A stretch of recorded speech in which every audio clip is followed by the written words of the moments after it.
Hello, in this video I'm gonna show you how to decline incoming calls on lock screen, the lock screen on your iPhone 17.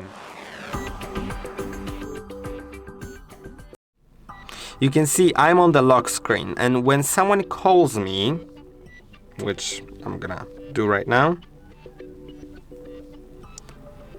I can see this screen and it doesn't have the decline button. So what I can do is click on the side button right here first to mute it. Now it's still ringing, it's still calling, but it's not ringing. You can't really see the ringtone, right? And if you click on the side button again, you decline the call. So I hope that the video was helpful. Don't forget to like and subscribe, and I'll see you in the next one.